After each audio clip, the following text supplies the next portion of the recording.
All right, there's the next episode of True Wrestling Fan Discussions, continuing our Saturday Night's main event review series. Gonna be Saturday Night's Main Event 29. I'm your host, Mike. I'm Frank. Man, let's get right into this. This is after WrestleMania 7. hmm So once again, the Hulkster is WWE champion. Randy Savage is out the door, and that's about it. The, what I did like about this one, it was April 15th, 1991. They aired it on the 27th of April in Omaha, Nebraska, 9,400 on hand. Vince McMahon and Randy Savage were doing the commentary. Yeah, And what I liked about this is even though Randy turned fan favorite right. babyface at the end of the card at WrestleMania, he was playing the heel commentator in Yeah, this one, which I thought was funny, especially during Warriors match. yeah, that was pretty funny. And after I'm done with this card, I'm going to explain why it is that we really could have gotten a main event 6 just off this card alone, and I think it actually would have drawn huge numbers. In any event, let's get started. Right before the opening match, Randy Savage interviewed Sergeant Slaughter, General Adnan, and Colonel Mustafa, the Triangle of Terror. They showed how Slaughter fireballed Hulk Hogan and everything. Hadouken. Yeah, exactly. And what's fun, and what I don't understand is, the only thing that aggravated me about the Saturday Night Main Event, well, one besides the main event banner was up. Yeah, it wasn't. You have to assume and that. Good. No, I guess you got to assume this was gonna be a main event, or maybe they were just lazy. It I could don't have know. been. And It they could just have turned it been. into a Saturday Night's Main Event. I don't know. Who knows? And then they had the Superstars banner up. Well, but that's understandable because what they would do They was, taped that too. yeah, they would tape that too. Yeah. And then they had the main event on the microphone. Yeah. And then even Vince made the reference to the main event He during does the say the night. main event. You're right. And then goes back to saying Saturday's Saturday. We'll main be event. back to Saturday. Yeah. So I don't even think they knew what they were doing. Yeah. Also, Roddy Piper was doing some commentary later on in this too. And this is the last Saturday Night's Main Event on NBC because then it goes over to Fox for 2 of them. So this is the last one for almost a year. This will be the last one for 1991. NBC, they didn't renew the contract with NBC. Apparently, they got a good deal from Fox. I don't know what the numbers are, but apparently Fox was willing to pay them. But it didn't last very long because it's only 2 episodes on Fox. So. Yeah, and then we have to wait 14 years before we get another Saturday Night Main Event. But the one thing that did aggravate me during this was the constant interviews. There had to be about 12, 13 interviews during it. It was ridiculous. So our opening match was what Vince McMahon called a rematch from Royal Rumble. Yeah. The Ultimate Warrior versus Sergeant Slaughter. Yeah, now Warrior gets a rematch. Now that Slaughter lost the title, now, hey, you have a rematch now. But even before that, Mean Gene had interviewed the Warrior, and they went back to what happened on the funeral parlor. Well, with I honestly wanted to see this match. Forget Slaughter. I wanted to see Taker and Warrior. Yeah, yeah. I mean, the only time I was able to see them in a match, they actually televised a house show that summer on the MSG network, where it ended in a disqualification. But if you actually want to see the one where Warrior beat the Undertaker in a body bag match, you have to go onto YouTube and look it up. And it's a little poor quality, but. Oh. No, it isn't it. I mean, I could be wrong about this. Isn't it on a world tour? Isn't it on one of those world tours? I think so. Rampage? Don't quote me on it. Is that the following year? Maybe that's the following year. That's the following year where Sid faced the Undertaker. That's when Undertaker was a babyface. Because Undertaker does fight Sid on a Coliseum home video. I remember. I think it was a body bag match. Yeah, but the one he fights on Warrior that they is hard to see. You can find on YouTube. Yeah, I think. But I don't know.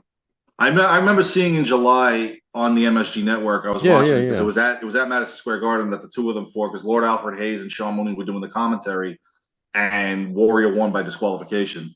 So, but it was still a good match. But I would have really loved to see this tonight or on a main event going forward. Yeah, even if you go on the WWE network, the home video, it was Coliseum home video, but I think it's just called Best of WWE home video or something like that. Go to World Tour 91, you can actually see Hulk Hogan team up with the Ultimate Warrior in a tag team match versus Undertaker and Sergeant Slaughter. Yeah, I actually remember that match. So, and what was cool about this, they show Warrior gets unfortunately not cool for the Warrior. He gets put in the coffin. They're trying to get him out. When they finally open it, it's scratched to hell. He's knocked out. Had a out of body or whatever, like coming to Jesus moment or whatever he had said in his interview. But I like the fact that they were going towards this feud going Yeah, they were, forward. but Unfortunately, it not on didn't TV. exactly. Yeah. So Warrior is facing Slaughter in this match, beating him pillar to post. Unfortunately, you got the Triangle of Terror out there as well. And during the match, what's funny is Paul Bearer comes out with the custom Ultimate Warrior coffin. And this is the Paul Bearer I like before he gained the 200 more pounds. Mm. You know, this was the weird psycho demonic kind of like Paul Bearer when he first showed up. And you know, he's out there with the casket, Warrior sees it, whatever. All of a sudden, the casket opens up and there's the Undertaker. Yep. And of course, now the match ends in disqualification. Warrior does win the match because General Adnan came into the ring. And then all of a sudden now it's a 4-on-1 beatdown, Adnan, Slaughter, Mustafa, and The Undertaker. And who should show up? But here we go, Hulk Hogan. Hulk Hogan, yeah. A sign of things to come for 7 months from now. And, you know, this was pretty much the last, I guess, altercation that him and Taker would have until they signed the match for the Greatest Challenge. But, you know, you see Hogan is in there, hits him with the belt, and does nothing to him. No Hogan sell, yeah. eventually- Undertaker no sells it. This is good stuff, though. It was Good stuff, awesome. It was awesome. I really enjoyed this. Especially the Warrior especially the Warrior Undertaker stuff. Yeah, because now once Hogan chases Slaughter and the rest of the Rat Pack down the ring, now you got Warrior and Undertaker in the ring. Well, Undertaker was kicking his ass at first, and then of course you see Hogan like looking at the Undertaker and then looking down the ramp, and he's like, "Yeah, I'll just go up to Sergeant Slaughter." Even though Warrior's fighting for his life, he just leaves Warrior for dead. Typical. Well, remember they mentioned during this match that, you know, if Warrior wins, it's quite possible that he could be the #1 contender. Yeah. And I'm like, yeah, we're not getting another Warrior Hogan match. Yeah. Sorry. And it's funny how Savage was like, I'm sorry, I got to be biased. You know, I just kind of lost my career to this guy. Savage was actually, believe it, for some reason, Savage was really good this night. Because it's I never liked Savage on commentary, but this night he was good. He was good in 1991 when he did the Superstars even. Yeah, maybe because he was still a heel. But for some reason in '93 he was just horrible. Yeah, but in '91 when he was doing it, I remember leading to the Jake Roberts thing. He was good. Yeah, Warrior. Maybe it was because Piper was with him with Vince or Gorilla. Yeah, it was just too much. But Warrior and Undertaker go toe to toe. It was cool because he was no selling everything. Finally, Warrior's able to clothesline him, and he falls out of the ring, but he lands on his feet. Typical Undertaker back then. And you saw the Warrior kind of look scared, like. Yeah. You never saw Warrior scared of anything. No, he actually he looked up against this guy and he's like, I'm the underdog now. This could have been such a great feud on TV on a pay-per-view or something. I don't know why they didn't. I don't know if maybe they were just trying to get the house shows, boost house show sales or something. I don't know, but I feel like it was kind of wasted. There's 3 matches off of this card. There's 3 matches that they could have done a main event 6 on that would have sold out. Jake Roberts versus Earthquake. Hogan versus Slaughter in a Desert Storm match like they did in the house shows for the title, and then Warrior versus The Undertaker. Guaranteed those 3 matches. Yeah. You put it anywhere, that's going to sell out in an arena. But it was all house show stuff at this point.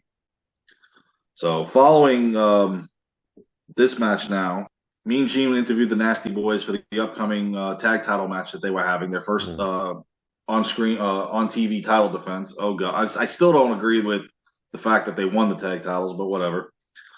And then following that, Roddy Piper interviewed the Bushwhackers and found out how crazy and psycho they are.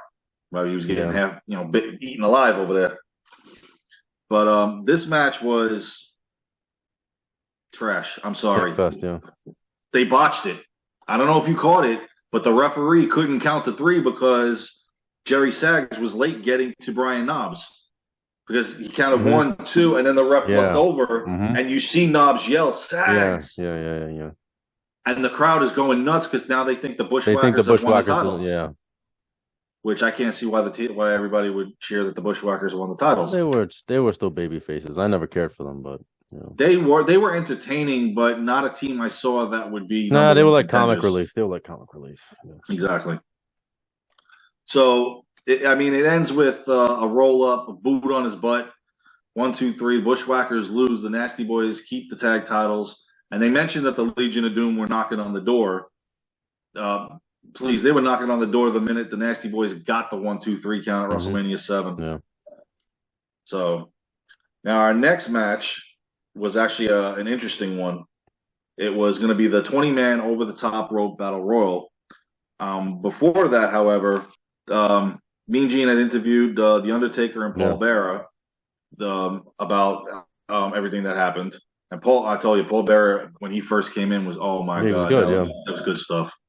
Always loved Paul Bearer, though. Yeah. Following that, Mean Gene had interviewed Earthquake about what he did to Damien.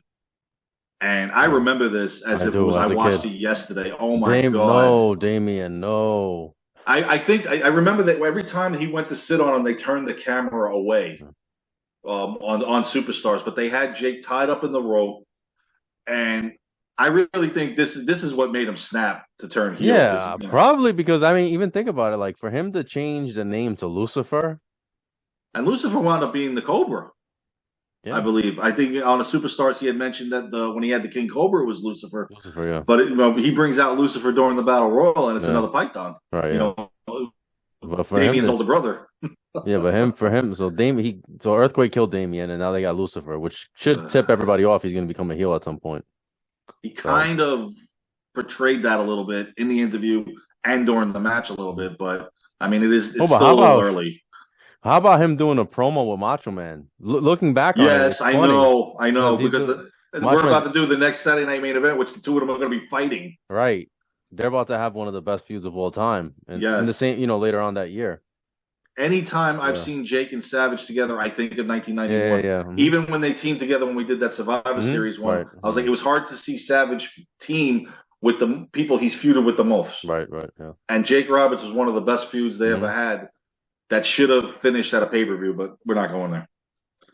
So now, on top of this, before we even get to the Battle Royal, there's another interview. Yep. Mean Gene's interviewing Hulk Hogan. No, Jesus Christ. And this is where I said there was way too many of these. Too much. So now let's get to the Battle Royal. You had these were the participants that were in it. You had Greg the Hammer Valentine, Big Boss Man, Haku, Jake the Snake Roberts, the Rockers, Orient Express, Power and Glory, Jimmy Snuka, who's still a little whacked out from his tombstone at WrestleMania, British Bulldog, Earthquake, Tugboat, Hulk Hogan, who's going to be the Mark Man, and Savage even said it, Barbarian, Texas Tornado, Mr. Perfect, Hacksaw Jim Duggan, and the Warlord.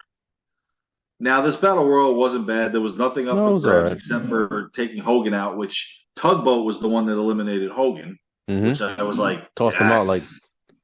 And then they were arguing one because then Tugboat. Because they went at because at first they were they had issues. I think while they were in the ring even before that, and then Tugboat went out right after that. He got thrown out. I'm surprised Hogan didn't pull him down. That's what I thought. I had to kind of rewind it just to double check it. I was like, did Hogan do that again? But I think it was Shawn Michaels that eliminated him. Yeah. And from behind. Speaking of Shawn Michaels. The final four that came down to this was Mr. Perfect, the Barbarian, Greg the Hammer Valentine, and Shawn Michaels. Yeah. And Michaels really looked good, so I could see where they had the idea of let's put him in the singles. Yep. Because Jannetty went out almost instantly at the beginning of this. Unfortunately, Michaels was the first to go out of the final four, followed by the Barbarian, and then Greg the Hammer Valentine. So Mr. Perfect, the Intercontinental Champion, who spent half the time in the ring, wins the Battle Royal. Well, how about this? Mr. Perfect got eliminated. Did you see he botched it when he went over with Greg Valentine? Yes. He got eliminated. He tried to jump back in. And then he jumped right back up. Because they go out together, and he tried to hold himself up, and then... A whole lot of botches this night. No, I didn't see it. But anyway... Nobody cared. Greg Valentine was over, though, man. The fans were cheering him because he was a babyface, and Greg Valentine, held his own, and you kind of thought that he might win, but, Perfect wins. Funny how they can give Perfect a Battle Royal win, but they wouldn't give him a Royal Rumble win because of you know who. We all know this. We've talked about it in detail. Yeah, it was good. I would have been funny. Now the other thing that bothered me during this was that they were still going on about the Hogan Earthquake thing. Yeah, well, because Earthquake is like, I'm coming for you, Hogan. I'm like, oh, come on. I thought they had settled that already. That's what I thought. Honestly, by the Rumble, it was over. That was it. But it wasn't. No. I mean, this thing just kept going. And then, of course, they're trying to find each other during the Battle Royal. I'm like, come on. In any event, moving on. Following now the Battle Royal, Mean Gene in Oakland interviewed Ted DiBiase and Sherry for his upcoming match with the Hitman Bret Hart. Mm-hmm.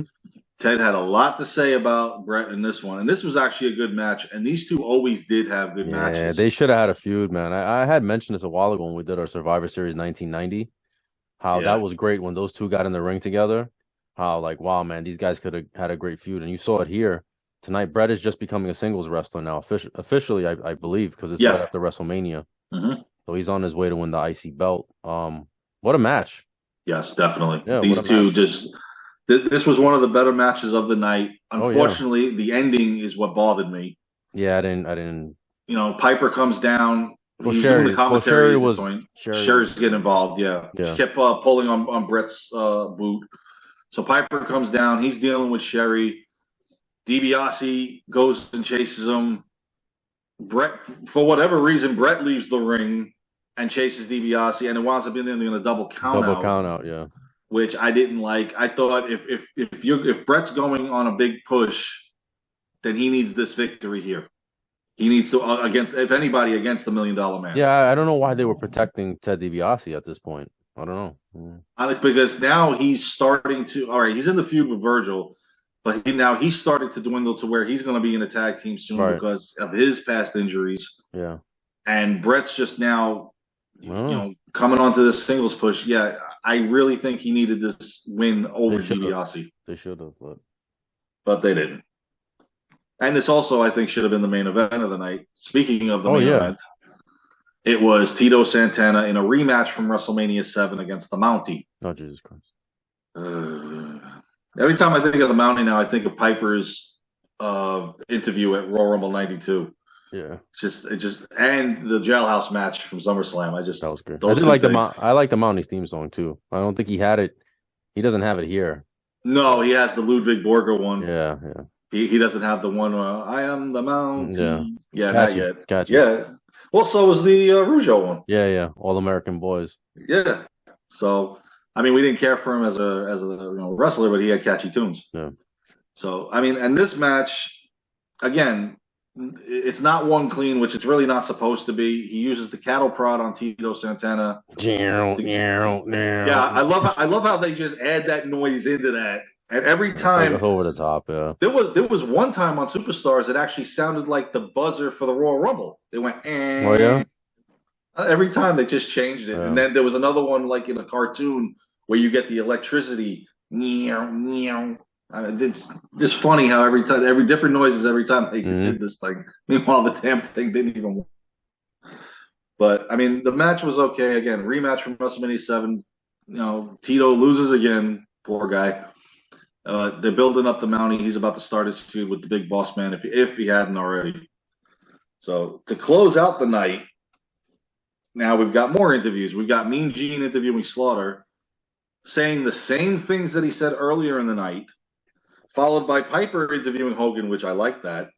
But Hogan was saying the same things earlier in the night. Yeah, I know. It was very redundant. What was I don't understand why they were doing that just to kill time. I don't know.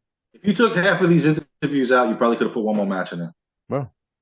But those three matches that I mentioned, I think they could have had a main event based off of this night for some feuds to be resolved. Yeah.